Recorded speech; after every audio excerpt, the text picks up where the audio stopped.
قال اللہ تبارک و تعالی فی شان حبیبہ الکریم ان اللہ و ملائکتہ یصلون علی النبی یا ایھا الذین آمنوا صلوا علیہ وسلموا تسلیما اللہم صلی علی سیدنا مولانا محمد مبارک وسلم صلاۃ و سلام علیک یا رسول اللہ صلی اللہ تعالی علیہ وسلم۔ آج یہ خاکسار اپنے پیر کامل کا ایک نکات سے بھرا ہوا کلام، اس میں کئی گہرے نکات پوشیدہ ہیں۔ کلام کا ٹائٹل ہی ہے آئینہ، اس کا پہلا مطلع ہے آپ ہی اپنی حقیقت، آپ ہی ہے آئینہ، آپ ہی اپنا پتہ ہے، آپ ہی ہے لاپتہ۔ سو پیر کامل کے آئینے میں ہی سالک اپنی منزلوں کو طے کر سکتے، کیونکہ جب تک کسی پیر کامل کا دامن ہاتھ نہ آیا تھا تک ہم اپنی حقیقت سے بے بہرا نہ واقف تھے۔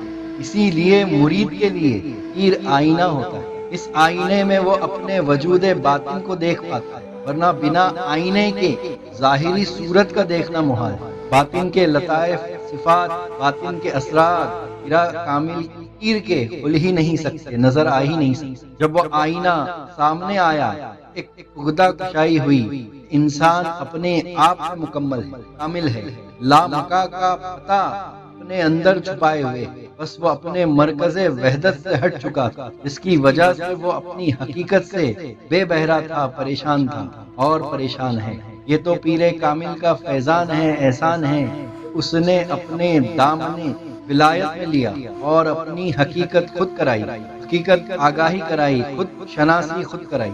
انسان اگر پوری زندگی بھر عبادت و ریاضت کرتا رہے، اپنے معبودی حقیقی کا پتہ لگا سکے، وہ در در بھٹکتا رہتا ہے۔ کیا کرتا ہے؟ وہ در در بھٹکتا رہتا ہے، خیر و حرم کی جو ہے خاک چھانتا ہے، لیکن اس کا پتہ نہیں ملتا، اپنے معبود حقیقی کا پتہ نہیں ملتا، جبکہ وہ کس میں دن رات کس میں ہے؟ عبادت و ریاضت میں۔ لیکن جس کی عبادت کر رہا ہے وہ اس کو ہی نہیں جانتا، اس کا پتہ نہیں جانتا، اسے اس کا ٹھکانہ ہی نہیں پتا۔ یہ تو بزرگان دین کا ہم پر احسان ہے، فیضان ہے۔ علم معرفت کی لازوال نعمت سے سرفراز فرما اپنی حقیقت آپ آئینے کی طرح سامنے رکھ دیا۔ اسی لیے صوفیہ کے نزدیک علم تصوف کا نچوڑ ہی من عرفا نفسہ فقد عرفا ربہ ہے، یعنی پیر نے خدا کی حقیقت ظاہر کر دی، اس کا پتہ خود میں ہی بتایا اور کہا کہ کچھ بھی آپ سے ہٹ کر ہے ہی نہیں، اور کہا کہ خود کا پتہ ہی خدا کا پتہ۔ اگر خدا کا پتہ لگانا ہے پہلے خود کا پتہ لگا، اور جس دن وہ خود کا پتہ لگا لیتا ہے وہ خدا کے رازوں سے واقف ہو جاتا ہے، اور ایک مقام ایسا بھی آتا ہے جہاں وہ خود لاپتہ ہو جاتا ہے۔ اس مقام کو سمجھانا لفظوں میں آسان نہیں، پیر کامل کی صحبت میں اس مقام پر لہجے میں پہنچا دیا۔ سبحان اللہ۔ اس مقام پر لکھنے والے نے کیا لکھا؟ بتا زاہد خدا کا کیا پتہ ہے، نظر آتا نہیں کیا لاپتہ ہے، پتہ ہر ایک سے پوچھتا ہوں اس کا، ہر ایک کہتا ہے کس کو کیا پتہ ہے، پتہ اپنا لگاؤ پہلے اے معروف، کیونکہ اپنا ہی پتہ اس کا پتہ ہے۔ دونوں عالم کی حقیقت آپ سے ہے رونما، ناسوت و باہوت تک بھی آپ ہی ہیں جابر۔ تو قرآن کریم میں تذکرہ آیا ہے اس کائنات میں 7 طبق زمین، 7 طبق آسمان ہے، یعنی ایسے کئی عالم ہیں جس کی خبر ابھی کسی کو نہیں۔ ظاہراً جب ہم نظر کرتے ہیں اس عالم تو پہلے آسمان سے لے کر 7ویں آسمان کا سفر کتنا ہے کسی کو نہیں پتا۔ 7 طبق زمین سے کیا مراد ہے کوئی نہیں جانتا۔ جب ہم انسان کے ظاہری وجود کی طرف غور کرتے ہیں ہمیں پتہ چلتا ہے کہ انسان ترقی پذیر ہو کر ایک ایسے عالم میں قدم رکھا ہے جہاں اس کا مقام بلند و بالا ہوا، اور وہ مقام انسان ہے، یعنی وہ عالم حیوان سے ترقی کر کے عالم جن میں قدم رکھا، پھر وہاں سے ترقی ہوئی تو عالم ملک میں پہنچا، عالم ملک میں پہنچا، پھر وہاں سے اس کا انتقال ہوا تو وہ عالم لطیف میں منتقل ہوا، جس کو ہم عالم مثال بھی کہہ سکتے ہیں، جہاں انسان خواب میں دونوں عالم کی سیر کرتا، پھر وہاں سے ترقی ہوئی عالم وحیت میں اپنا قدم رکھا، اور اسماء الہیہ اور صفات کے درمیان ایک منزل ہے جس میں ایک برزخ کا فاصلہ ہے۔ برزخ کا مطلب ہی ہوتا ہے پردہ، یعنی ایک پردہ حائل ہوتا ہے۔ اس کے بعد ایک مقام آتا ہے جہاں تمام پردے اڑ جاتے ہیں، پھر وہ ترقی کے سب سے اعلیٰ و اولا مقام پر گامزن ہوتا ہے جس کو عالم حیت کہا گیا ہے۔ وہاں پہنچ انسان پر سے تمام حجابات اٹھ جاتے ہیں اور وہ اسرار الہی کی تجلیات میں گم ہو جاتے ہیں۔ سبحان اللہ۔ اور یہ مقامات انسان کے باطن میں واقع پذیر ہیں۔ دونوں عالم انسان کے ظاہر اور باطن کی طرف اشارہ کرتے ہیں، یعنی ظاہر کا اتنا بڑا عالم اس کے باطن سے ظاہر ہوا اور باطن کی سیر پر نکل پڑا، اب آپ کی غور کریں اللہ تعالیٰ نے انسان کو کیا مقامات رکھا۔ دونوں عالم، اللہ کی صفات، اللہ کی ذات کا علم، صفات کے اسرار، اس کی تجلیات، یوں کہہ لو اس کائنات میں جو کچھ ہے، جو دو عالم میں موجود ہے، اس کا مظہر انسان، یعنی انسان یہ عالم وجود میں آیا۔ اگر انسان نہ ہوتا اللہ کی صفات، ذات جس طرح مخفی تھی اسی طرح گمنام خزانہ بن کر رہ جائے، لیکن انسان کو پیدا کرتے ہی تمام عالم کا وجود رونما ہوا۔ سبحان اللہ۔ ناسوس سے باہوت تک جو بھی مقام و منزل ہے وہ سراپا انسان کے وجود باطن میں موجود ہے۔ یہ انسان کی ہی باطنی کیفیت کا نام کیا ہے؟ یہ انسان کی باطنی کیفیات کا نام ہے۔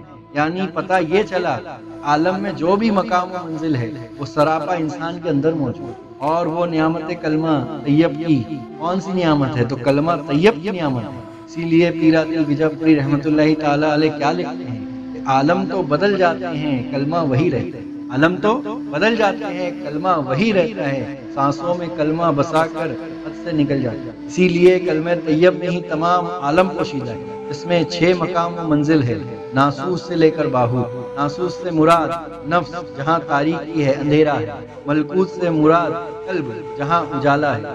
تیسرا مقام آتا ہے روح کا، جو حقیقت کا مقام ہے۔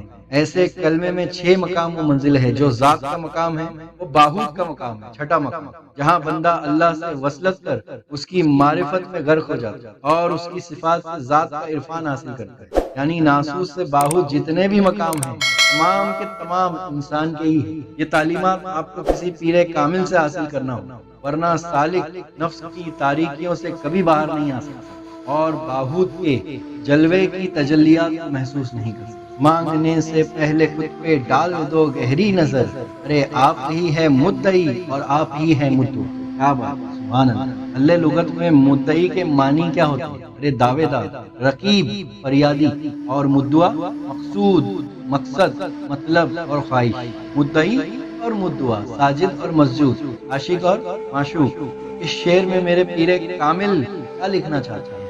اللہ رب العزت نے انسان کو اگر کچھ مقامات میں محتاجی رکھا ہے، کئی مقامات پر جو ہے مختاریت عطا ہے۔ سالک جب اپنے باطن کے عرفان اور اپنے مقام سے آگاہی حاصل کرتا ہے اور اس مقام پر فائز ہوتا ہے، جو پیر کامل اپنے رہبر کامل جو رشد و ہدایت سے حاصل کرتا ہے، جو اپنے پیر کامل سے جو ہے رشد و ہدایت حاصل کرتا ہے، اس مقام پر پہنچنے کے بعد پھر وہ کچھ اور ہی ہوتا ہے۔ بس جب آپ اس مقام پر غور و فکر کرتے ہیں تب آپ کی ہستی میں ایک راز آشکارا ہوتا ہے کہ اب تک میں جو معبود حقیقی کی عبادت کر رہا تھا، خیال یہ تھا کہ وہ بہت دور ہے، اپنے سے جدا ہے۔ جب بھی دعا میں ہاتھ اٹھاتے تھے تو یہی خیال تھا کہ وہ باہر سے سنتا ہے، لیکن جب اپنی سمجھ میں پیر کی سمجھ آئی تو پتا چلا کہ مدعی یعنی سننے والا ارے اندر ہی ہے، وہ مجھ سے جدا ہی نہیں۔ یہاں تک کہ مراقبے میں ایک ایسا مقام بھی آتا ہے، مراقبے میں ایک ایسا مقام آتا ہے اندر اترنے کے بعد، 3 سال مشق کرنے کے بعد مراقبے کی ایک مقام ایسا آتا ہے، ایک ایسی عقدہ کشائی ہوتی ہے مراقبے کے سالک پر، جہاں مدعی اور مدعا ایک ہو جاتا ہے، دو نہیں رہتے، ذاکر اور مذکور ایک ہو جاتا ہے۔ بہت ہی لطیف نقطہ ہے، ذاکر اور مذکور ایک ہوتے ہیں، یہ جان لیتا ہے مراقبہ، کیونکہ حقیقت میں وہ ایک ہی ہوتے ہیں۔ کیا ہوتے ہیں؟ حقیقت میں ایک ہی ہوتے ہیں، لیکن اس مقام پر اس پر وہ عقدہ کشائی ہوتی ہے۔ کس مقام پر؟ مراقبے کے اندر، یعنی وہ احساس، یعنی وہ لطیفہ بیدار ہو جاتا ہے۔ وہ لطیفے کی وجہ سے جو اس کا لطیفہ اس مراقبے میں بیدار ہوا، اس کے ذریعے پتا چلا کہ کبھی دو تھا ہی نہیں۔ کیا نہیں؟ کبھی دو تھا ہی نہیں۔ اس دماغ نے ہر چیز کو توڑ کر رکھ دیا، کبھی دو تھا ہی نہیں۔ اصل توحید وہ ہے، وہاں سے دوئی کا پردہ ہٹ جاتا ہے اور مقام وصلت کے سمندر میں تیرتا ہے، جہاں یہ راز پوچھتا ہے کہ مدعی اور مدعا ایک ہی ہے، یعنی سننے والا باہر نہیں، باہر نہیں، باہر۔ آپ ہی باد اجل ہیں، آپ ہی چشمے حیات، آپ ہی باغ علم ہیں، آپ ہی نارے فکر۔ لغت میں باد کا مطلب ہوتا ہے ہوا اور اجل کا مطلب ہوتا ہے وقت معین، موت، مقرر گھڑی، اور اس کے مترادف الفاظ ہیں مدت، عرصہ، قضا، اور باغ علم فارسی زبان میں اس میں باغ کے آخر پر کسرہ اضافت لگا کر عربی زبان سے ماخوذ اسم ارم لگانے سے مرکب اضافی یعنی باغ ارم بنا، ایک بے نظیر باغ جو یمن کے بادشاہ شداد نے بنوایا۔ اس کو ہم بہشت شدات بھی کہتے ہیں۔ تو یہ شعر فنا اور بقا کے ایک گہرے نقطے کی طرف اشارہ کرتا ہے کہ فنا اور بقا کیا ہے، اور انسان میں ہی فنا بقا رکھی، یعنی انسان اپنی حقیقت سے آگاہ ہو جائے کہ وہ کیا کیا نہیں ہے۔ ارے کہیں وہ باد اجل بنا ہوا ہے، یعنی وہ وقت بنا ہے ہوا ہے اور گھڑی بنا ہے جس کی تقدیر مقرر ہے، جس کی گھڑی مقرر ہے، وہ قضا بھی ہے اور اس کو موت بھی، وہ باقی رہنے والا بھی ہے اور وہی فنا ہونے والا ہے، وہی چشم حیات بھی ہے۔ یعنی فنا اور بقا انسان میں ہی رکھی ہے، فنا و بقا انسان میں ہی رکھی ہے، یعنی ہمیشہ رہنے والا زندہ و جاوید بھی انسان ہے اور فنا ہونے والا بھی انسان ہے۔ کہیں پر وہ باغ ارم ہے، یعنی ایک ایسا بے نظیر باغ، اتنا خوبصورت باغ داد نامی بادشاہ نے بنایا تھا، اس کا نام باغ ارم رکھا، یعنی وہ اتنا خوبصورت تھا، اتنا خوبصورت تھا کہ وہ جنت کی یاد دلاتا، یعنی جنت کے تمام جو ہے صفات اس میں موجود تھی۔ تو انسان اسی باغ کی طرح ہے جہاں ہزاروں پھول کھلے ہوئے، یعنی باغ ارم سے مراد جنت ہے، اور وہی جنت کا حقدار بھی ہے۔ آدم علیہ السلام کو اللہ نے جنت سے زمین پر بھیجا تھا، اور کہیں پر انسان ہی نار فنا بنا ہوا ہے۔ نار فنا سے مراد دوزخی، اور دوزخی بھی تو انسان ہی ہے، اس کے اعمال اس کو دوزخی بنا دیتے ہیں اور اس کے اعمال اسی کو جنتی بنا دیتے ہیں، یعنی بغض و حسد رکھنے والا، جلن کینہ کپٹ رکھنے والا۔ تو یہ ایسے لوگ کیا ہے تو جیتے جی جو ہے وہ اپنی دوزخ کی آگ میں جل رہے ہیں، کیونکہ انسان کے اندر ہی ہے دونوں مقام۔ یہی بلندی، یعنی بلندی اور پستی انسان میں ہی رکھی ہے، بس فیصلہ جو ہے انسان کو کرنا ہے کہ وہ بلندی کی طرف چلنا چاہتا ہے یا پستی کی۔ میم کا پردہ اٹھا معراج میں تو جس گھڑی، آپ ہی کے روبرو تو آپ کا سایہ تھا۔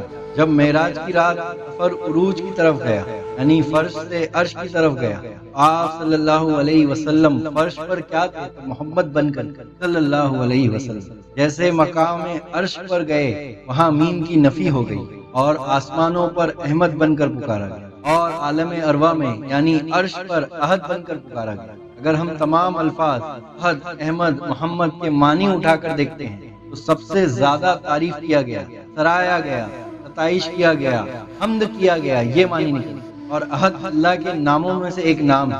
حضور اکرم صلی اللہ علیہ وسلم جب معراج میں گئے، بندے اور اللہ کے بیچ کا فاصلہ مٹ گیا اور وہاں میم کی نفی ہوئی، اور اس وقت ایک حیران کر دینے والی بات رونما ہوئی کہ سرکار دو جہاں صلی اللہ علیہ وسلم نے اپنے نور جسم کو دیکھا، جس کو تصوف کی اصطلاح میں خلا بدن بھی کہتے ہیں، ترک وجود بھی کہتے ہیں، جو اس کی بلندی کا ایک مقام، ایک طالب مراقبے کی حالت میں بھی اس مقام یعنی حال کیفیت کا مشاہدہ کرتے ہیں۔ صوفیہ کرام نے باقاعدہ محفل سما کے دوران اس مقام کا مشاہدہ کیا، انہیں باقاعدہ یہ محسوس ہوا ہے کہ وہ ہوا میں اڑ رہے ہیں، جبکہ ان کا جسم کیا تھا اس زمین پر ہی تھا۔ وہ جو ہے اپنے جسم کو جو ہے ہلکا محسوس کر رہے تھے، اتنا لطیف محسوس کر رہے تھے کہ وہ کثافت ان سے ہٹ گئی، لیکن جس میں نوری، جس میں لطیف سیر و تیر میں نکل جاتا ہے، جس میں لطیف سیر و تیر میں نکلتا ہے، اسی سائے کو حضور اکرم صلی اللہ علیہ وسلم نے روبرو دیکھا۔ اسی لیے لکھنے والے نے اس مقام پر کیا لکھا؟ حضرت وطن صاحب قبلہ رحمۃ اللہ تعالی علیہ کیا لکھتے ہیں؟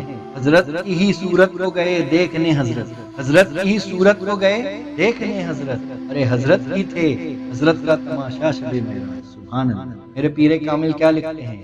شب معراج تھی یا رات تھی وہ راز کہنے کی، محمد نور ہے رب کا خدا سایہ محمد، آپ ہی کے دم قدم سے جگمگا اٹھا جہاں، پیر فہمی آپ ہی ہیں ہر طرف جلوہ نور۔ راہ تصوف میں عاشق کی پہلی منزل ہی فنا فی الشیخ ہوتی ہے۔ اس مقام کو سمجھنے کے بعد عاشق کے لیے اس کے پیر کا جلوہ ہر جگہ نظر آتا ہے، ہر ایک شے میں اسے پیر کا ہی جلوہ نظر آتا ہے، پیر کے اسماء و صفات نظر آتا ہے، اور مرید کی زندگی میں مجاجہ لانے والا بھی پیر ہی ہوتا ہے، جس سے اس کی زندگی جگمگا اٹھتی ہے، کیونکہ پیر کے نور میں نور محمدی صلی اللہ علیہ وسلم ہوتا ہے۔ پیر نائب رسول ہوتا ہے، اللہ کا جلوہ، رسول کا جلوہ اس میں ضم ہوتا ہے، اور حقیقت بھی یہی ہے کہ کائنات میں یہ تمام نور ارے نبی کریم صلی اللہ علیہ وسلم کا ہی ہے، جس سے تمام عالم میں جو ہے رونق، تمام عالم جو ہے جگمگا ہوتا ہے۔ آگے شعر ہے، مقطع ہے، آپ میں گر آپ پانا آپ